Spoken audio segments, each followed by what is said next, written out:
de l'agriculture, c'est aussi l'occasion de goûter d'excellentes spécialités, des fromages, de l'huile d'olive, de la charcuterie.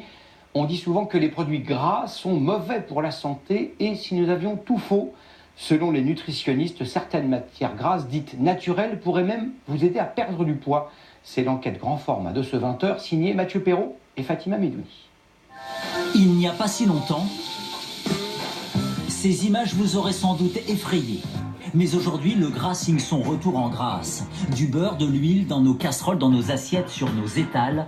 Même les scientifiques appellent à le réhabiliter. Oubliez le temps où le gras était l'ennemi public numéro 1. Ça remonte aux années 60 aux États-Unis où il y a eu une explosion des maladies cardiovasculaires. Et face à cette explosion, le gouvernement a demandé à ses scientifiques de trouver la cause. Il y en a un qui a dit c'est le gras et l'autre le sucre. Mais il y a un grand industriel de soda qui ne voulait pas que ce soit le sucre. C'est là qu'a commencé la diabolisation du gras en fait. Pendant des décennies, on a donc cherché à le réduire, voire à le supprimer des produits vendus dans nos supermarchés. Au point que les nutritionnistes doivent aujourd'hui régulièrement faire des rappels à leurs patients.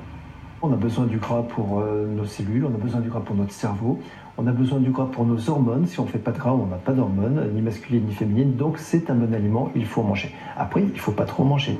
Ne pas tomber dans l'excès donc, mais savoir se faire plaisir. Allez, regardez-vous bien, merci. C'est le leitmotiv de ce boucher lyonnais.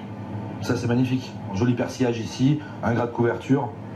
Ici, le gras s'expose fièrement, en vitrine. C'est ça qui va vraiment sublimer la viande et donner tout le parfum, quoi. Alors, on n'est pas obligé de le manger, on peut en manger un petit peu, ou pas du tout, mais en tout cas, pour la cuisson, c'est hyper important qu'il y ait ce gras-là. Le gras à la mode. Étonnamment, il est même à la base d'un régime. Manger très gras pour perdre du poids, c'est ce qui a séduit Ulrich en 2013.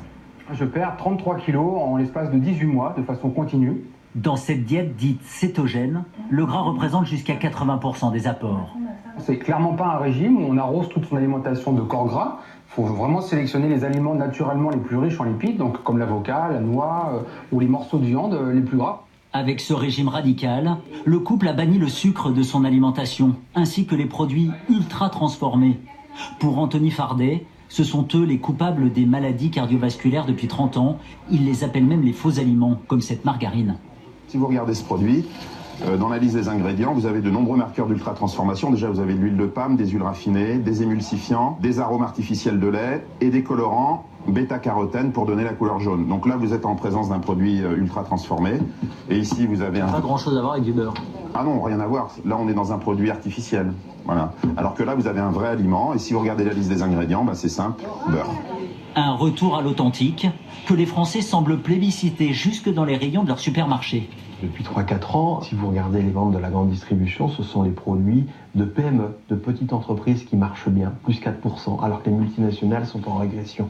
Et les produits de PME, souvent, ce ne sont pas des produits allégés. Ce sont avant tout des produits de terroir, de bons produits. Des aliments dans lesquels le gras n'est donc plus systématiquement pointé du doigt.